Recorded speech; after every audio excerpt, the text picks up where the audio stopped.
இது பார்த்தப்பே வந்து எனக்கு வந்து அந்த ஒரு ரைட்டிங், ஏன்னா அது ஒரு மொட்டை மாடியில ஒரு பையன் சூசைட் பண்ணிக்க போறேன்னு சொல்லிட்டு லவர்கிட்ட விரட்டுற மாதிரி இருந்துச்சு. அதுவே செம்மையா இருக்கும். அந்த அப்பயே வந்து நான் ரத்னாத்தை வந்து நீங்க ஃபீச்சர் ஃபிலிமுக்கு கதை வச்சிருக்கீங்க அந்த மாதிரி கேட்டோம். ஸோ அப்பதான் நாங்கள் ஸ்டோன் பெஞ்ச் வந்து ஃபர்ஸ்ட் படம் பண்ணலாம், அதாவது ப்ரொடியூஸ் பண்ணலாம், ஃபீச்சர் ஃபிலிம்ஸ் வந்து ப்ரொடியூஸ் பண்ணலான்ற நிலைமைக்கு போகும்போது இப்போ நான் சொன்னேன் நம்ம ரத்னா கிட்ட கேட்போம் அப்படின்ற மாதிரி சொன்னேன். அப்போ அவர் 2-3 ஐடியா சொன்னாரு. பட் நான் சொன்னேன் இல்லை இதே வந்து நீங்க ஒரு ஃபுல் ஃபிளெஜ் லவ் ஸ்டோரியா பண்ணுங்க அப்படின்ற மாதிரி சொன்னேன். ஸோ அதுதான் மேதமான். ஸோ அதுதான் என்னோட ஃபர்ஸ்ட் படம். And I will be always proud that மேதமான் is our first film. And Ratna வந்து நாங்கள் இன்ட்ரடியூஸ் பண்ணோம், நாங்கள் ப்ரொடியூஸ் பண்ணோன்றது எங்களுக்கு எப்பவுமே ஹாப்பியான ஒரு ப்ரோடாக மொமெண்ட்டாக தான் இருக்கும். And what I see in Ratna is a great very very good writer, நல்ல எழுத்தாளர். அண்ட் அவருக்குள்ள வந்து பயங்கரமான ஹியூமர் இருக்கு. ஆக்சுவலி வந்து சும்மா வந்து ரத்னாவோட உட்காந்து மொட்டை மாடியில் பேசிட்டு இருந்தாலே வந்து ஜாலியாக இருக்கும். அது மாதிரி நிறைய நேரங்கள் வந்து வாண்டடா சும்மா வாங்க ரத்னா ஃப்ரீயாக தான் உட்காந்து பேசுவோம். நிறைய விஷயம் அதாவது அவர் கன்சீவ் பண்ற விதமே வேறையா இருக்கும். இப்போ ஜென்ரலா நடக்கிற விஷயங்களே அவர் வாயில கேட்கும் போது வந்து அது ஒரு பயங்கரமான ஒரு காமெடியா அது தெரியும். அண்ட் லவ்மே வந்து எனக்கு தெரிஞ்சு மேதமான்லயுமே வந்து அவ்வளவு ஹியூமர் இருந்தாலும் அதுக்குள்ள ஒரு பயங்கரமான ஒரு ஆழமான லவ் இருந்துச்சு. அதுக்கு உண்மையிலேயே பெரிய நன்றி. கண்ணன் சார் தேங்க்யூ, அர்மானி முன்னாடி ராஜா சார் தேங்க்யூ.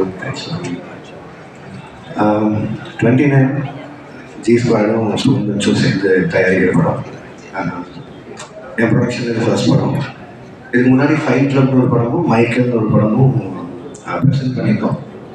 அதுவும் ஃப்ரெண்ட்ஸுக்காக, சந்தீப்காகவும் உரியடி விஜய்க்காகவும். அதே மாதிரி இந்த படம் ப்ரொடியூஸ் பண்ணுறதுக்கு ஒரு முதல்ல ரொம்ப முக்கியமான காரணமும் ரத்னா தான். ரத்னா வந்து ஒரு ரைட்டரை தாண்டி ஃப்ரெண்டை தாண்டி ரொம்ப நாளாக ஒரு சக போட்டியாளராகவே இருந்திருக்கான்.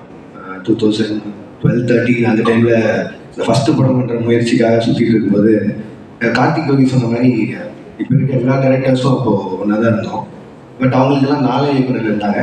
இப்போ நான் ரத்னாலாம் வந்து ஷார்ட் யூஸ் பண்ணிட்டு லிட்டரலி தெருவாக சுற்றிருக்கோம். எந்த தேட்டரில் ஸ்க்ரீனிங் கிடைக்கும், எப்போ ப்ரொடியூசர்ஸ் எல்லாம் ஃப்ரீயாக இருப்பாங்க, ஆர்கேரியா, ஏவிஎம்மா, பிரசாதா, ஏதோ ஒரு ஸ்க்ரீனிங்கில் அந்த படத்தை போட்டு காமிச்சு ஏதாவது ப்ரொடியூசர் பார்த்து வாய்ப்பு கொடுத்துட மாட்டுறாரா அப்படின்னு.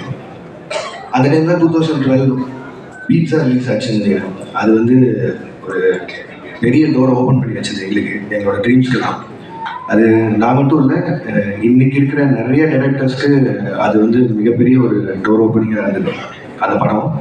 அண்ட் அந்த படத்துக்கு அடுத்து அவர் கார்த்திக் சுப்ராஜ் சார் பண்ண அவர் ஸ்டார்ட் பண்ண அந்த ப்ரொடக்ஷன் ஹவுஸ் ஆகட்டும், அந்த பெஞ்ச் டாக்கீஸ்ல ஒரு விஷயம் ஆகட்டும், அதில் அப்போது ஸ்டாண்டர்ட்லேருந்து ஒரு ஷார்ட் ஃபிலிம்ஸ் எல்லாத்தையும் ஒரு ஆந்தாலஜி மாதிரி ஃபார்மேட்டில் பண்ணி ரிலீஸ் பண்ணாட்டோம். அப்படி தான் ரத்னாவோட மது ஃபஸ்ட் சீரீஸ் ரிலீஸ் ஆச்சு. அந்த என்னோட களம் வந்து அபியல் ஒரு சீரீஸில் செகண்ட் ரிலீஸ் ஆச்சு.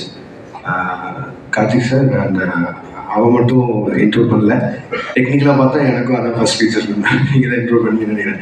ஸோ அன்னைக்கு வந்து எங்களுக்கு அனைக்கெல்லாம் ஆதரவு எல்லாம் கொடுத்த ஒரு கம்பெனி வந்து ஸ்டோன் பெஞ்சாக தான் இருந்தது. அதுக்கப்புறம் லேட்டராக ஃபர்ஸ்ட் ஃபிலிம் வந்து மது வந்து அவங்க பெஞ்ச் டாக்கீஸ் ரிலீஸ் பண்ணதை தாண்டி அவனோட டெபியூவை அவங்களே பார்த்துக்கிட்டு அது மேயர்மானுக்கு ஃபீச்சர் ஆக்கி ரிலீஸ் பண்ணுறது மாட்டோம். ஸோ அது அப்போலேருந்து இப்போ வரைக்கும் இதில் ரொம்ப சந்தோஷமாக இருக்கிறது எல்லாருமே. ஏன்னா கார்த்திக் சுப்ராஜ் சார் சொன்ன மாதிரி மேதமான் முடிச்சப்பவே வந்து நான் ஒரு நாள் நைட்டு மழை பெஞ்சது, ஃபேஸ்புக்கில் வாட்ஸ்அப் ஒரு மைண்டுன்னு தான் கேட்கும் போஸ்ட் பண்ணேன். நான் அந்த மழை சத்தம் மட்டும் கேட்குது ரூமில். நான் ஒரு கொடையில் ஒரு பையன் பொண்ணு 2 பேர் நிற்கிறாங்க, மழை பெஞ்சிட்ருக்கு, அவங்களுக்குள்ளே பேசுகிறாங்கன்ற மாதிரி ரேண்டமாக ஐடியாவே இல்லாமல் ஒரு கான்வர்சேஷனை ஸ்ட்ரெயிட்டாக ஃபேஸ்புக்கில் எழுதுறேன். ஒரு வாட்டி ஒரு பேக் ஸ்பேஸ் கூட தட்டல, அப்படியே எழுதி போஸ்ட் பண்ணிட்டு நைட்டு தூங்கிட்டேன். மறுநாள் அது ஒரு எபிசோட் வச்சுங்களேன், அதுதான் வந்து இந்த நீ நான் மலை கூட அப்படி ஃபேஸ்புக்கில் போட்ட ஒரு போஸ்ட். அதுக்கு மறுநாள் வந்த அன்பு, நிறைய கமெண்ட்ஸ், லைக்ஸ். அதுக்கப்புறம் இந்த 2 கேரக்டர்ஸ் என்ன பண்ணுறாங்கன்னு தெரிஞ்சுக்கணும்னு ஆசைப்படுறேன்லாம் சொன்னாங்க.